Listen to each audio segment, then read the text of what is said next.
వందే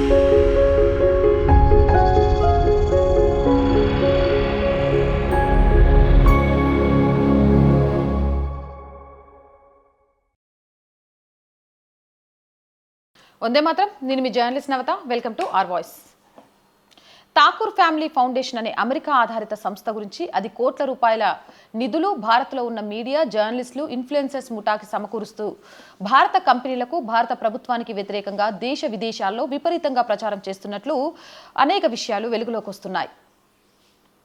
ఈ దేశాన్ని ఉద్ధరించడానికి ప్రభుత్వానికి వ్యతిరేకంగా జస్ట్ వ్యాసాలు రాస్తున్నందుకు కొన్ని లక్షల రూపాయలు ఈ టీటీఎఫ్ సంస్థ మన దేశంలో కొందరికి ఉదారంగా పంచిపెడుతోంది.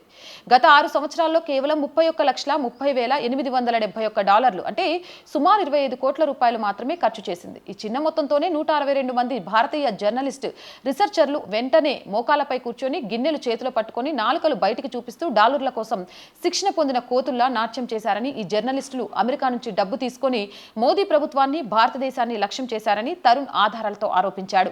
అతనిచ్చిన కొన్ని ముఖ్యమైన ఉదాహరణలు చెప్తాను చూడండి.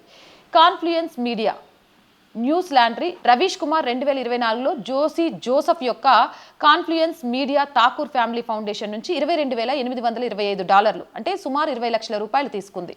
భారతదేశం యొక్క ఆయుర్వేద వైద్య పరిశ్రమను లక్ష్యం చేసే డాక్యుమెంటరీ తయారు చేయడానికి ఈ నిధులు వచ్చాయి. ఇది అభినందన్ సిక్రీ యొక్క న్యూస్ లాండ్రీలో ప్రచురితమైంది.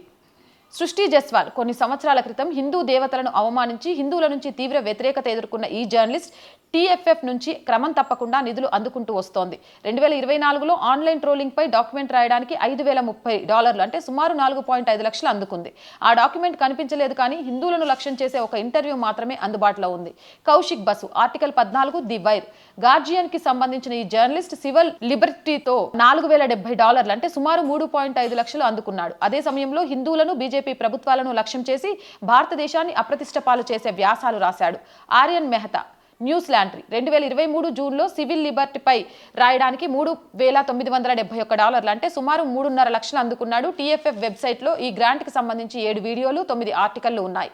వీటిలో ఆదాని, మణిపూర్ వంటి అంశాలను లక్ష్యం చేసుకున్నారు. ది వైర్ టీఎఫ్ఎఫ్ నుంచి ఎక్కువగా నిరంతరం నిధులు అందుకునే సంస్థలలో ఇది ఒకటి. 2023 ఫిబ్రవరిలో $61,022 అంటే సుమారు 50 లక్షలు తీసుకుని భారతీయ మందులు, ఫార్మా పరిశ్రమ, ఆయుర్వేదం, మానసిక ఆరోగ్యం, కాలుష్యం వంటి అంశాలపై 7 యూట్యూబ్ వీడియోలు తయారు చేసింది. సౌరవ్ దాస్ 2021లో సుమారు $3,800 తీసుకున్నాడు. 2024 ఫిబ్రవరిలో $8,070 అంటే దాదాపు 10 లక్షల పబ్లిక్ హెల్త్ పై రాయడానికి అందుకున్నాడు. 2021 పనికి సంబంధించి ఉత్తరప్రదేశ్లోని ముస్లింలు, పెగసస్ సాఫ్ట్వేర్ పై ఆర్టికల్స్ ఉన్నాయి. 2024లో హిందుత్వ వాచ్ పోర్టల్ బ్యాన్ కి వ్యతిరేకంగా, కొత్త క్రిమినల్ చట్టాలకు వ్యతిరేకంగా, PMLAను వ్యతిరేకంగా సుప్రీంకోర్టుని లక్ష్యం చేసి వ్యాసాలు రాశాడు. ఇంకా భారతీయ వ్యాక్సిన్లపై RTIలు కూడా దాఖలు చేశాడు.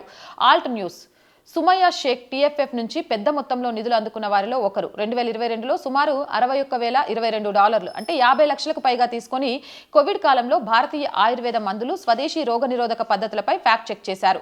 ఇక కునాల్ పురోహిత్, ఆర్టికల్ 14 జర్నలిస్ట్ 2020 నుంచి 2022 వరకు నిధులు అందుకున్నాడు. 2020లో ఫైజర్ వ్యాక్సిన్ కి మద్దతు ఇచ్చాడు. 2022లో $1,815 అంటే సుమారు 1.5 లక్షలు తీసుకొని ఉత్తరప్రదేశ్లో హేట్ క్రైమ్స్ పై యోగి ప్రభుత్వం హిందువులను లక్ష్యం చేసుకొని 3 వ్యాసాలు రాశాడు. ఇక పి మధుకుమార్, ప్రత్యూష్ కుమార్ వీరిద్దరు వేరువేరుగా సుమారు $5,000 నుంచి $5,400 అందుకున్నారు. టీటీఎఫ్ వెబ్సైట్లో పేర్కొన్న ఆర్టికల్ సివిల్ లిబర్టీస్ కి సంబంధం లేనివిగా కనిపిస్తున్నాయని, ఈ డబ్బు అభినందన్ సిక్రీకి చేరిందా అనే ప్రశ్న వేశారు తరుణ్. ఇక 2020లో స్క్రోల్ $8,000, 2021లో $10,810 అందుకొని కోవిడ్ కాలంలో భారత ప్రభుత్వాన్ని లక్ష్యం చేసి భయాందోళనలు సృష్టించి భారతదేశం వైఫల్యమైందని చిత్రీకరించింది. ఫైజర్ వ్యాక్సిన్ కి మద్దతు ఇవ్వడానికి, భారత్ను లక్ష్యం చేయడానికి పూర్తి స్థాయి ప్రచారం జరిగిందని తరుణ్ ఆరోపించారు.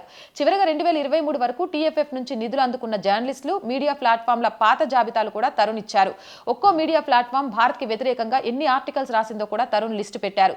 ఇటువంటి వారు 100 మంది ఉన్నారని, అందరి వివరాలు ఒకేసారి ఇవ్వలేనని చెప్పారు.